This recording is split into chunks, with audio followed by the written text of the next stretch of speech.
Well, welcome everybody. Today we have the launch of our famous video that we've been making for ages about water and what's in your water. Now, part of seeing that was when Stefanie actually saw the video, she started saying, hey, I know something about this. So this is how it happened. Stefanie, what do you know about water? Oh, that it's so vital for us, and that's so amazing for us. Right.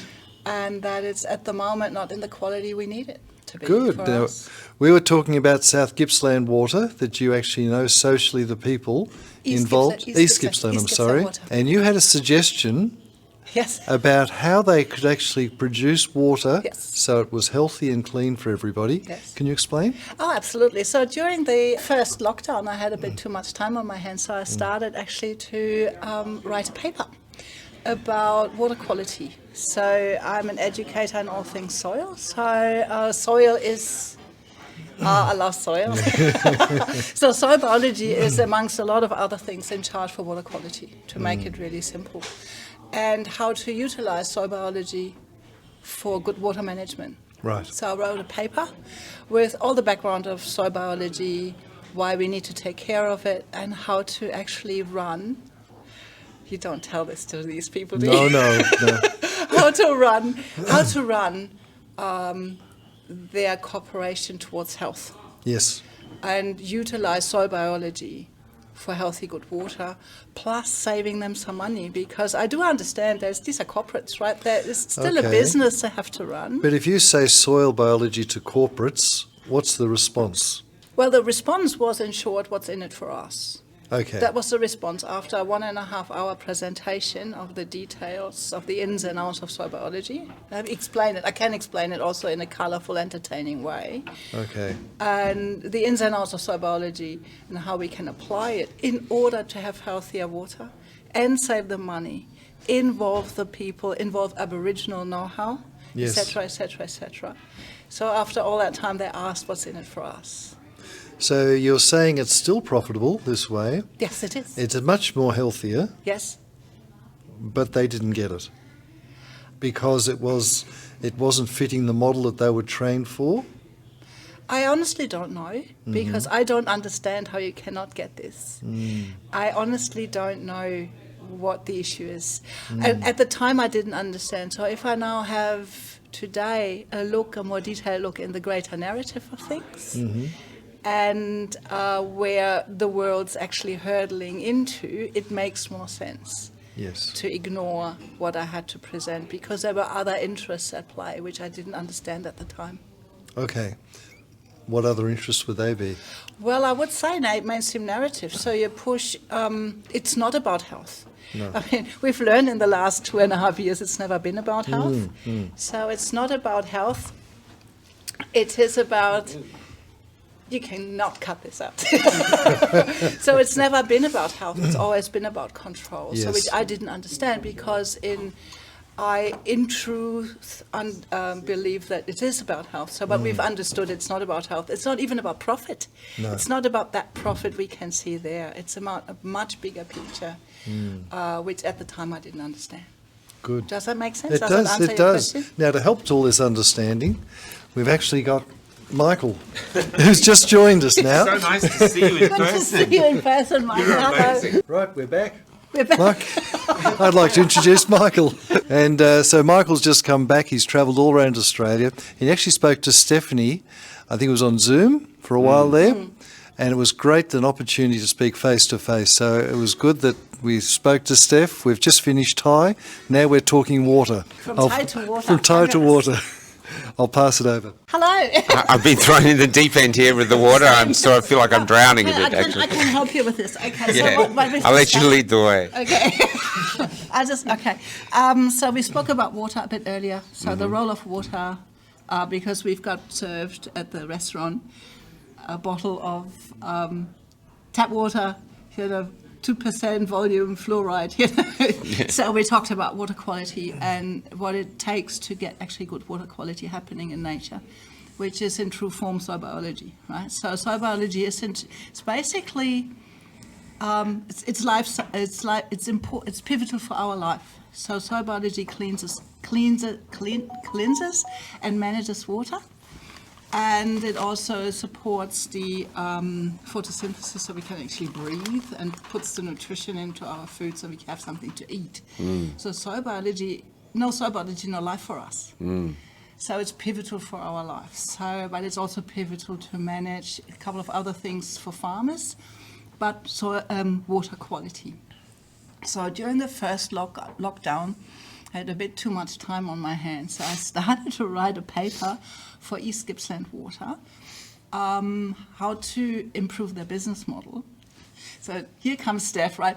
By the way, I just tell you now how to run your business. It might have been a bit straightforward, but we had time, right? So we had time on our hands. But I've explained it, I believe, really well, how if we manage the catchments with soil biology in our focus, then we can produce water of a quality which is actually healthy for soil, for wildlife, for ourselves, etc. And we can educate people in the process, educate people about soil biology, because most people don't know the... Sorry, guys. It's all good. Excuse me for that. When you're doing all that, though, is the real enemy you're coming up against, which is what the gentlemen are doing, is corporate greed. Yes. So I really believed at the time that their focus is on healthy water. So I was that naive that at the time I thought that's their core business. And I had a personal contact into the organization. So, and he said, do never forget when you present something, our core business is water. I said, fabulous. So I wrote the entire paper all around water, how to manage it, and support the environment at the same time, because it's nothing is in isolation in nature. No. We know that. So it's all ecological cycles. So how can we manage all the ecological cycles in a way that we produce healthy water, have healthy landscapes, have healthy farmers, have healthy people, educate people in the process, so involve everyone, work with Aboriginal know-how, and bring this all together into a concept. And you're the winners and grinners, because you can present yourselves as green and healthy, etc. And I presented for 1.5 hours. And the question was, what's in it for us? Yeah, well, I was actually going to say that. That's the reality of it. Then me and but the reality was also that I had the corporate interest in mind. So I do understand that a business which employs people has to earn money. I get that. I'm not naive. So they would have saved money. So they would have actually saved money. But it was just that stonewalling moment where I go, I think my English is good enough that I can explain this well enough. It's not me. I didn't understand that these are two different worlds. I really didn't get it. So the same paper has been presented on my behalf to the DLWP, so the Department of Environment, Land, Water and Planning. They said, no, we've got our own experts. You don't have credentials, which is correct. I don't have a science degree. And I've also introduced it to my local shire, South Gippsland Shire. I have a social contact into the Shire, so I explained that with my enthusiasm as I am, so just explaining it.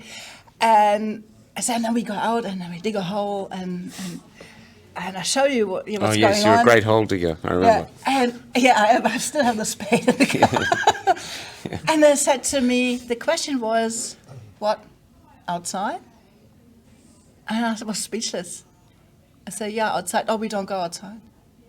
So this is exactly where language doesn't help anymore. It's if you don't go outside to understand outside, then I don't know what to say. I genuinely didn't know what to say. So pack up your thing and go home. What do you think you're actually up against then? What is the thing going on with these people that they don't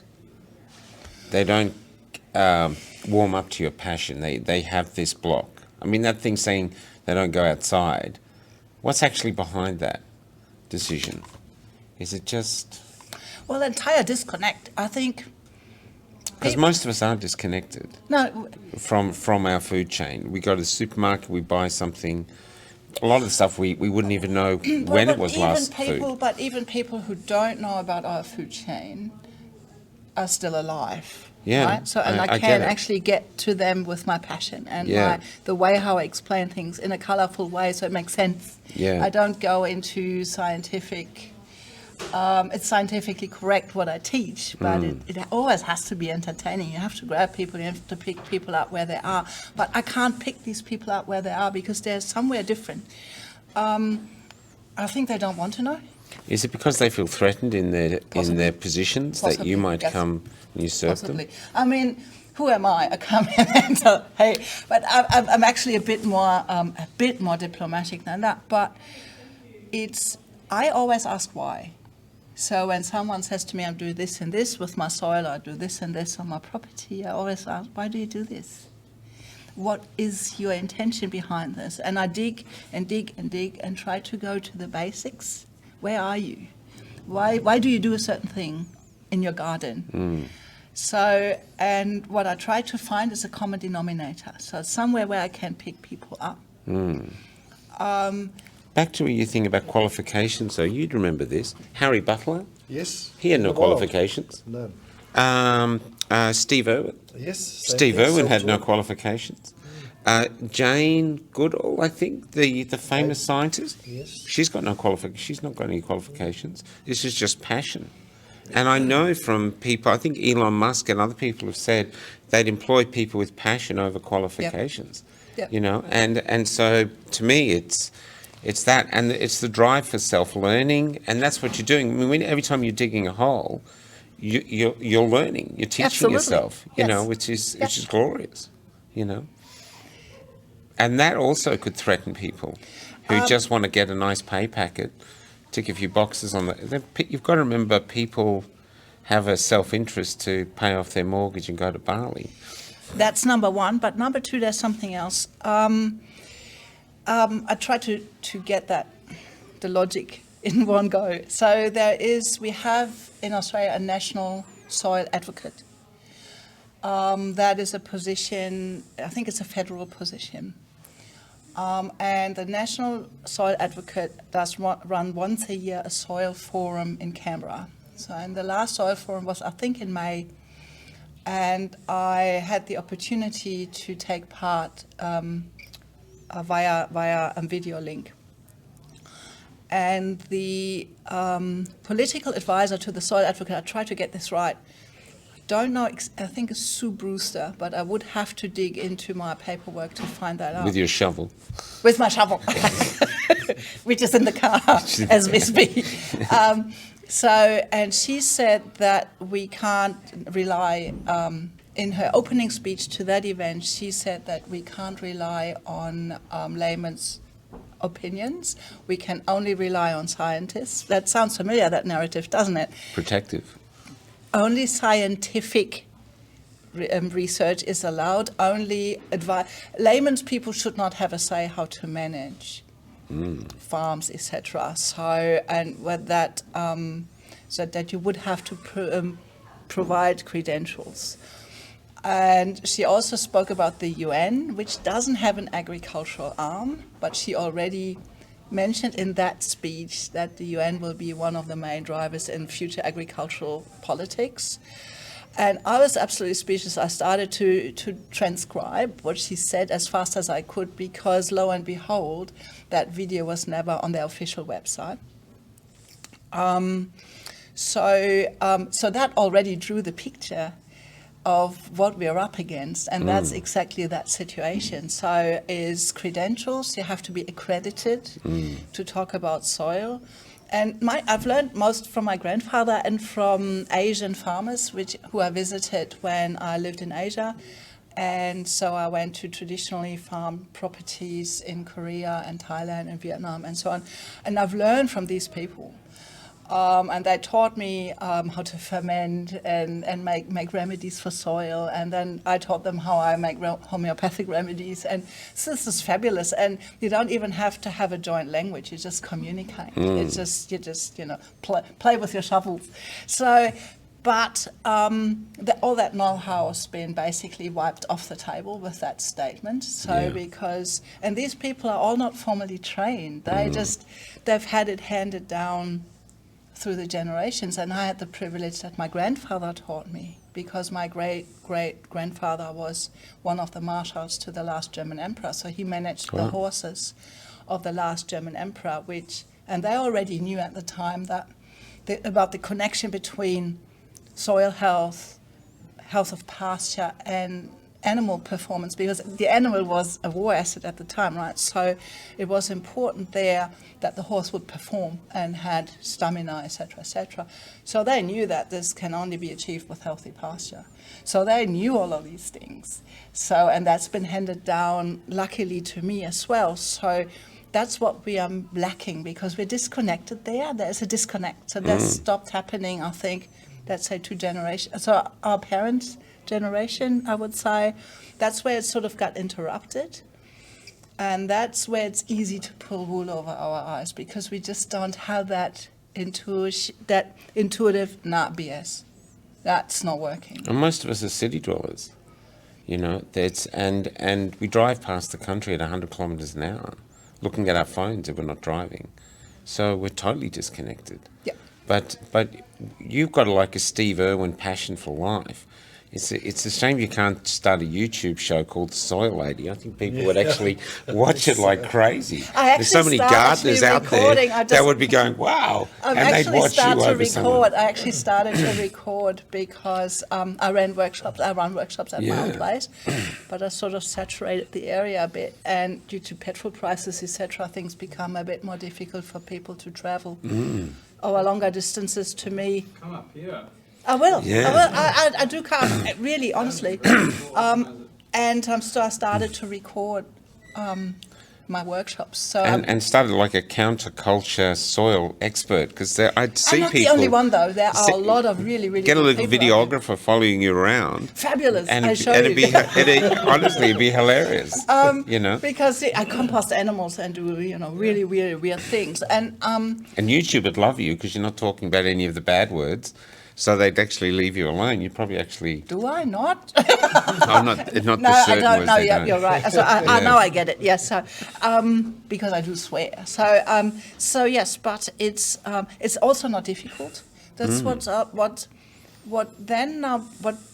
becomes a bit the norm is I have people sitting in my workshops going, I don't know how to do compost, and I go, okay, hang on a minute. You cannot throw things on a pile and let them rot. No, I've been to workshops and people explain. So what happens at the moment, everyone makes it super complicated. It isn't. There are some principles we need to understand to do good soil and good compost. But then the rest is a bit trial and error, because every property is different and the weather is different, and does your compost get wet or not? There's so many variables. It's a bit like baking a cake. You get a recipe, but at the end of the day, you've got to do it. And you've got to fail several times till you get to a point where you go, oh, that's actually not too bad. But what happens is there are concepts and schools of thought out there which are so complicated that people they get overwhelmed. They say, oh, I can't do this. I need an expert. No, you're the expert. It's not that hard. What I've had, and I feel so privileged. I just said this actually during dinner. I feel so privileged that my grandfather taught me to trust myself, to trust my instincts, and I have a nose. So if it smells wrong, it is wrong. So you smell the soil? Of course. Yeah. Yeah, I do. Yes. Yeah. I had a woman. So whenever you smell the soil, do you smell soil? I'm learning to. So if you smell the soil, Can you hear me now? Is that good? Yeah. if you smell the soil, what are you smelling? What can you? Because I'm not sure that I could do it. But what do you? Yes, you can. What do you yes, you picking can. up? So yeah, I pick up if it's off. Yeah. If it's off. If it's off, for example. So that's What do you mean if it's off? Like it's okay. gone? It's dead. No. Yeah, then it doesn't smell. So if it's dead, you see it. I use my eyes. I use my nose. It's like this too. Yes, it's Smelling alive. this. Yeah. Yes. Oh, here goes. How's that smell? Well, that does have an interesting smell. That's a sourdough starter. Oh, So it's that wasn't going to be my second guess. no, he told me, but I also know. But so it smells. So it's all about balance of bacteria and fungi. Yeah. You know how a mushroom smells, right? A mushroom. Do you know how a mushroom smells? Yeah. I don't know why they smell, but I know they do They smell. smell. Yeah. Yeah. So if soil smells like that's fabulous. So that's so where the mushroom we smelling want before lots is good. of fungal activity. So when you Yeah. start to have that fungal scent in there, and you're on the way, and then you just need to find a bit about. It's like when you do a sourdough. So it just has that right balance of sour and sweet, and also the right consistency. You can also taste it. It doesn't bite you. You can try. You taste the soil. Of course. I love this woman. So it's You're just because crazy lovable. it is, but it is. Can we move to water? Can you smell water as well? Yes. You smell water? Yes, because everyone who has rainwater tanks Yes. at home, you know how it tastes different, a bit sweeter. If you haven't had glyphosate, aerial application of glyphosate just recently from dear neighbor, you might remember that. Yeah, from when the logging companies aerial apply glyphosate. I do in my area as well, so I also live in logging country. So, but overall, the water is softer. It feels softer. When you have it in dry. So just you go to a normal town water tap and let it run over your hands. And then you have your rainwater run over your hands. Feels different. Just trust and feel, and don't look. Don't do here. So I'm not saying don't use your intellect, but we need to come back to our instincts because we've got this. Well, I love the beauty you have that you're connected to nature. too. Yeah, you actually, Me too. I live you off actually this. have those senses are still Yes. alive in you. Yes. Where I'm not sure mine would be. I'd Yes, try. it would. Yes, it'd it would. be interesting to see. Yeah. No, I'm not. There's not a person I have not gotten to a point where I had people standing in my workshop starting to cry because for the first time they felt that connection again. Wow.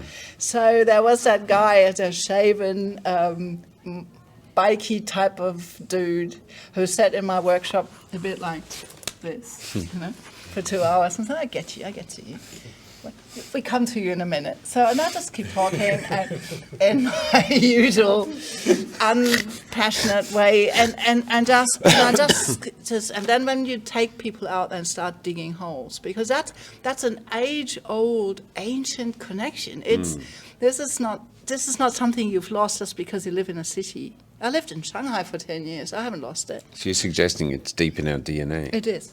It is for the want of a better word, it's like a DNA memory. It's just something which just talks to you, which resonates, where you suddenly go, that feels healthy. When your gut talks to you, when you know you eat healthy food, and I had a big night, and then someone gives you a healthy meal, and you go, whoa, and you really dig in. That's that your body resonates with things. That's in you. That's not gone if you're not treated. I would think that certain medical procedures might mess with that, and I think they're actually also geared to mess with that. But if you're halfway healthy, I get to that point. I get everyone to the point where they go, oh, that's what you're talking about. Yeah, that's what I'm talking about. And when you reconnect to that, and everyone can, I have people in the city growing in pots, balconies. It doesn't matter where you grow. It does not matter where you do this. You can do this in a high-riser on your kitchen bench. Do you think our passion for disinfecting everything Shocking. disconnects us from Yes. nature? Yes, I think we know that there is an increase in gut issues since we started to introduce hand sanitizers. So because 80% of what you put on your skin is absorbed into your body. So if you wouldn't drink it, you don't want to put it on your skin. So since the hand sanitizer's been introduced, that messes with our bacteria in our skin, which then messes with the bacteria in our gut, which then messes with our gut health, and that messes with our intuition. There's a gut-brain connection, so that people who have issues with gut flora usually quite often have It goes hand in hand with mental challenges as well. So if someone has emotional issues, I would always start with the gut, always. And put them onto soil, for God's sake, because there is a group I'm going to work with. When you say put them onto soil, what do you actually mean by that? Put your shoes off and walk, because our body is made to absorb minerals through our hands and our feet. Really? So think cavemen. Yeah, you did not necessarily eat all the minerals, so you also absorb them by walking on the land. So when you walk into a salt lake, yeah, so this salt crusted lake, at some stage you start having a salty taste, not from what's in the air, but that comes through your body. Wow. There is a lot of talk about transdermal application of medication. That's not new. So Japanese and Chinese, they detox you through your feet. So put sort of like herbal packages on your feet, and that draws out your toxicity. So your feet and your hands are vital in communication with the environment. So if you clean and clean and clean, that was your initial question, with hand sanitizers and surfaces. This is why babies used to be encouraged to get dirty. Oh yes, there's a picture of me when I was little. So I ate dirt. You know, isn't this what we all did when we were little? What's also important is it's part of an ecological system. We can't separate these things out. We Separate can't isolate water and soil. We can't see anything, whether it's our own health, mental health, all of this. That's why I always go a bit on tangents, because we can't see any of this in isolation. We can't have a look at our gut health and not talk about our food, which comes from the soil, which comes from the microbiome of the soil. You know that microbiome in you, the gut health, etc. That's the extension of what's happening in the soil through the food into you. So we can't see any of these things in isolation.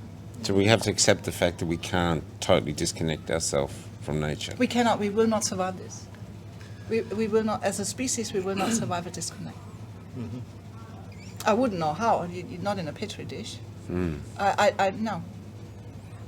Amazing. Isn't it great? You're really amazing. Yeah. Thank you. Yeah. And I've eaten insects in my life. I lived in China for a long time. So I've eaten insects. It's not too bad, but it's not the solution. I've eaten a few crabs in my time. I survived. Yeah. So,